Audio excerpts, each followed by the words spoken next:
है ना, बिल बनाना सीखेंगे। तो सबसे पहले हम लोग टैक्स इनवॉइस बिल देख लेते हैं क्या क्या डिटेल होता है। जब हम लोग कोई भी सामान खरीदने जाते हैं तो सामान को खरीदते हैं तो वहां पर दुकानदार क्या होता है, बिल देता है, हम लोग बिल मांगते हैं। यदि ओरिजिनल बिल का पहचान क्या होता है कि उस दुकान का जीएसटी नंबर दिया हुआ रहता है और आपसे भी जीएसटी नंबर डिटेल मांगता है। यदि वो आपका जीएसटी नंबर के साथ बिल बनाता है तो सोचिए आपका जो बिल है ओरिजिनल बिल होगा, वो आपका सीए के पास जाएगा, उससे आपका टैक्स रिटर्न फाइल बनेगा, यानी जीएसटी रिटर्न फाइल बनेगा, है ना। तो उसमें क्या होता है, सबसे पहले टैक्स इनवॉइस बिल लिखा रहता है, ऊपर में कंपनी का नाम, किस कंपनी या दुकान या शॉप जो भी है उसका नाम रहेगा, उसका एड्रेस रहेगा और मोबाइल नंबर रहेगा। जिस दुकान से आप सामान को खरीद रहे हैं या किसी कंपनी से आप सामान को खरीद रहे, परचेजिंग कर रहे हैं, यहाँ पर जीएसटी नंबर उसका रहेगा जो आपको सामान बेच रहा है, जो सामान बेच रहा है, जिसके पास आप खरीद रहे हैं उसका जीएसटी नंबर रहेगा, उसका टैक्स इनवॉइस नंबर रहेगा और टैक्स डेट, जिस दिन आपका बिल बन रहा है उसका इनवॉइस नंबर और टैक्स डेट रहेगा जिस दिन आप माल खरीद रहे हैं, परचेजिंग कर रहे हैं। यहाँ डेट एंड टाइम सप्लाई, मतलब कब आपको सप्लाई करेगा अगला, यानी जो कंपनी से आप माल खरीद रहे हो आपको कब सप्लाई करेगा। प्लेस ऑफ सप्लाई, कहां पर सप्लाई करेगा। व्हीकल नंबर, किस गाड़ी से आपका माल जा रहा है। बायर ऑर्डर नंबर, जो खरीदा उसका ऑर्डर नंबर कितना है, और ऑर्डर डेट, आप किस दिन ऑर्डर दिए हैं, है ना। क्या क्या है, डेट, सप्लाई एंड टाइम, जिस दिन आपको सप्लाई देगा उसका डेट और टाइम। प्लेस ऑफ सप्लाई, वो आपको कहां पर सप्लाई करेगा। व्हीकल नंबर, यानी गाड़ी का नंबर, किस गाड़ी से आपका माल जा रहा है।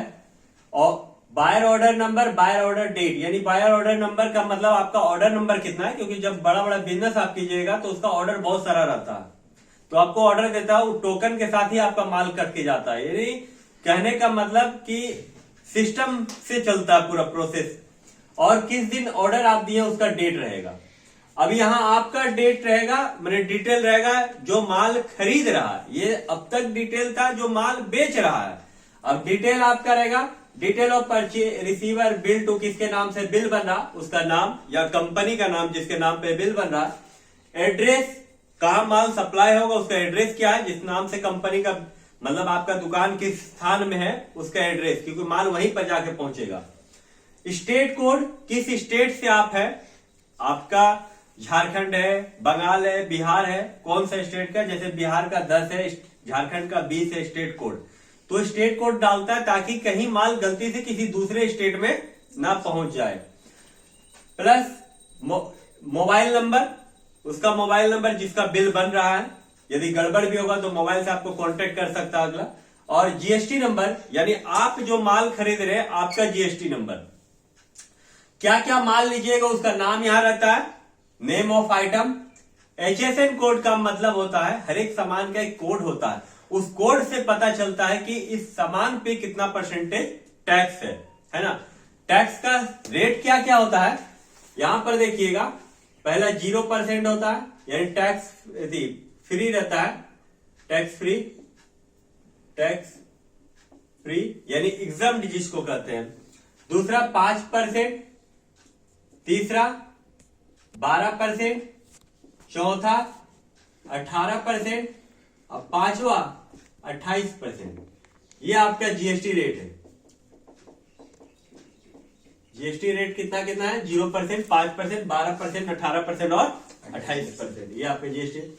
तो ये एचएसएन कोड से हम लोगों को पता चलता है कि किस सामान का कितना परसेंटेज जीएसटी है।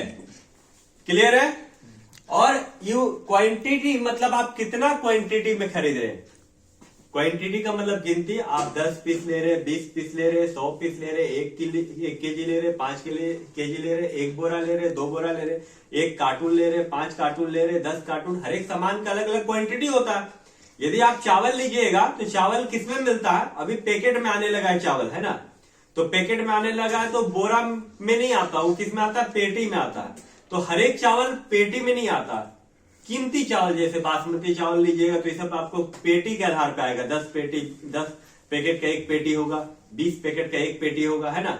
जैसे तेल आता है टीना पे, लेकिन आजकल क्या होता है वो पैकेट पे आने लगा, तो पैकेट पे आने लगा तो उसका किस पे हो गया, पेटी पे, यानी उसको हम लोग बॉक्स कहते हैं। जैसे आप मान लीजिए गुड़ खरीद रहे हैं, तो गुड़ खरीद रहे किस में आएगा, केजी में। केजी किस में आ जाएगा, बोरा में।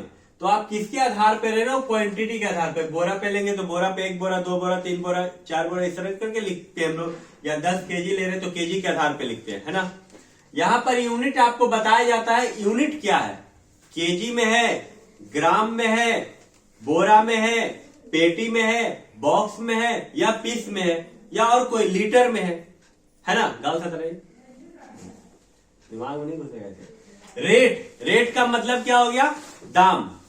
मतलब आप जो सामान खरीद रहे हैं उसका आप रेट क्या आप खरीदे हैं, मतलब एक पीस का दाम कितना पड़ा, उसको हम लोग किस पे लिखते हैं, रेट पे लिखते हैं। या टैक्सेबल अमाउंट, मतलब आपका उस सामान का कितना दाम है उसको हम लोग लिखते हैं।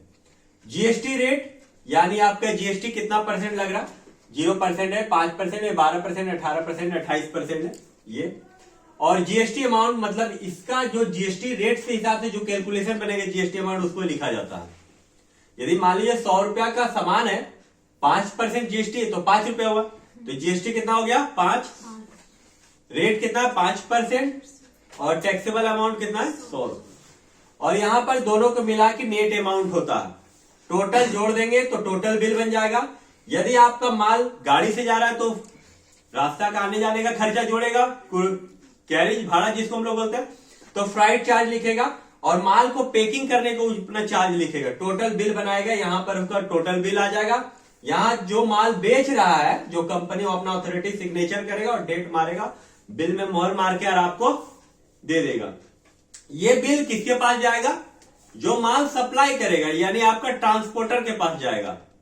ट्रांसपोर्टर क्या करेगा, ट्रांसपोर्टर उसी आधार पे वो अपना वहां के जीएसटी बिल बनाएगा और आपका माल को ट्रांसपोर्ट में डाल देगा। उस ट्रांसपोर्ट के आधार पे आपका माल किसी भी स्टेट में रहे वो आराम से पहुंच जाएगा। इस बीच यदि आपका माल खो जाता है या हरा जाता है तो आपको पूरा ट्रांसपोर्ट वाला पैसा देगा, क्योंकि ओरिजिनल बिल है जीएसटी। आप उस पर केस कर सकते हैं कि माल आप ही का ट्रांसपोर्ट में डाला गया था, माल हमको रिसीविंग नहीं हुआ है, मतलब हम रिसीव नहीं किए। इसका मतलब माल आप हो सकते कहीं बेच दिए हो, माल हो सकते रख लिए हो, आप हमको सप्लाई नहीं किए, तो उसके आधार पे आप उस पर केस कर सकते हैं। आप उससे जुर्माना ले सकते हैं जितना का माल का बिल है। यदि आप कच्चा बिल पे बनाते हैं तो ये सब झमेला नहीं रहेगा। कच्चा बिल का मतलब आप गए, सामान खरीदे, पैसा दिए, अगला दुकानदार ट्रांसपोर्ट में डाल दिया, ट्रांसपोर्ट वाला आपका माल घर पहुंचा दिया। इस बीच में कोई माल का गड़बड़ होता है तो ट्रांसपोर्ट वाला का भी कोई लेना देना नहीं, और जो माल बेचा वो भी कोई लेना देना नहीं, क्योंकि कोई ओरिजिनल बिल नहीं आपके पास जो आप उसको क्लेम कर सकते हैं। चाहे 1000 का सामान खरीदे, चाहे 5 लाख का सामान खरीदे, लेकिन ओरिजिनल बिल जब आपके पास रहेगा तो आप उसको क्लेम ले सकते हैं, क्योंकि सब चीज आपका पास टोटल सरकार के नजर में आता है। तो सरकार देख रहा है कि भाई सामान लेके गया है, मतलब अगला इससे गलत कर रहा, तो अगला गलत कर रहा तो उसको गलत करने नहीं देगा। क्लियर है, बताते हैं। फिर हम लोग क्या करते हैं, उसको बिल को अगला को दे देते हैं, वो बिल अपने पास रखता है जब तक उसका माल उसके पास नहीं पहुंच जाए। माल पहुंच गया मतलब माल सुरक्षित है, सारा अपना कारोबार करेगा उसके बाद।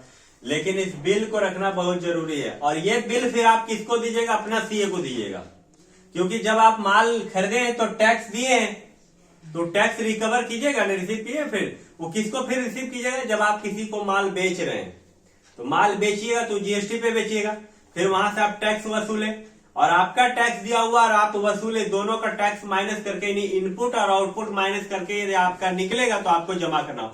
आउटपुट किस पे लगता है, सेल पे लगता है, और इनपुट किस पे लगता है, परचेज पे लगता है। इनपुट जीएसटी किस पे लगता है, परचेज पे लगता है, और आउटपुट किस पे लगता है, सेल पे लगता है। 3 तरह का होता है, एक एसजीएसटी होता है, एक सीजीएसटी होता है, और एक आईजीएसटी होता है। सीजीएसटी और एसजीएसटी किस पे लगता है, जो अपना स्टेट पे ही माल बेच रहे हैं, मतलब आप झारखंड में हैं और झारखंड में ही माल बेच रहे हैं तो एसजीएसटी और सीजीएसटी लगेगा। और आईजीएसटी यदि लगेगा किस पे, अपना स्टेट से बाहर माल गया है तो, अपना स्टेट से बाहर माल मतलब जैसे बिहार हो गया, वेस्ट बंगाल हो गया, बंगाल चला गया, उड़ीसा चला गया, कर्नाटका चला गया, कहीं भी चला गया अपना स्टेट छोड़ के, तो वहां पर फिर क्या लग जाएगा, आईजीएसटी लग जाएगा। क्लियर है ना। चलिए अब हम बिल बताते हैं, आपको ध्यान दीजिएगा। मान लीजिए कि आप एक सामान खरीदे हैं, क्या खरीदे हैं, मान लीजिए चावल खरीदे हैं, तो यहाँ राइस लिखे, राइस HSN कोड मान के चलते हम लोग 09632 मान लीजिए। यहाँ क्वांटिटी आपको पूछ रहा, मान लीजिए 10 क्वांटिटी में आप खरीदे। चावल किस में मिलता है? बोरा में मिलता है। तो यहाँ क्या लिखेंगे? बेग। एक 10 क्वांटिटी है लेकिन चावल किस में आ रहा? बोरा में आ रहा, बेग में। एक बोरा का दाम मान लीजिए 1000 रुपया। कितना है? 1000 रुपया। तो 10 बोरा का दाम कितना हो गया? 10,000 रुपया। इस पे जीएसटी मान लीजिए रेट कितना परसेंट है? 5% है। तो 10,000 का 5% कितना हो गया? 500। तो 10,000 और 500 कितना हो गया? 10,500। इस तरह करके फिर दूसरा बिल बनाएगा। मान लीजिए हम लोग बिस्कुट लिए, इसका HSN कोड मान लीजिए 9331 है। ये किसमें हम लोग लिए? 5 क्वांटिटी लिए। किसमें आता है? बॉक्स में आता है, यानी पेटी में आता है। एक पेटी का दाम मान लीजिए कितना है? 6,000 रुपया। तो 5 पेटी का दाम कितना हो गया? 30,000 रुपया। मान लीजिए इस पे 12% टैक्स लगता है। जीएसटी रेट कितना है? 12%। तो 12% निकालेंगे तो कितना हो जाएगा? 3600। 12% निकालेंगे 30,000 का 3600। 30,000 3600 कितना हो गया? 33,600। क्लियर है? अब कोई सामान नहीं है इसलिए ऐसे करके बीच में लकीर खींच देता ब्लैंक के। अब इसको जोड़ देगा 33 10 43 44,100। टोटल बिल कितना बना? 44,100। मान लीजिए फ्राइट चार्ज भाड़ा उसका मान लीजिए 500 रुपया है। कितना है? 500 रुपया। और पैकिंग का चार्ज उसका 400 रुपया, जिसमें आपको माल भेजेगा पैकिंग करके। तो 44,100 और 900। टोटल बिल कितना का बन गया? 45,000। ये आपका लेगा, यहाँ दुकानदार अपना साइन करेगा, यहाँ डेट मारेगा और आपको बिल बना के दे देगा। माल कौन खरीद रहा है उसका नाम यहाँ पर रहेगा। मान लीजिए माल कौन ले रहा? सूरज ले रहा, सूरज कुमार। एड्रेस क्या है? धनबाद। तो धनबाद पूरा एड्रेस वो डालेगा। धनबाद किस जगह माल जा रहा है पूरा एड्रेस लिखेगा। स्टेट कोड झारखंड का, झारखंड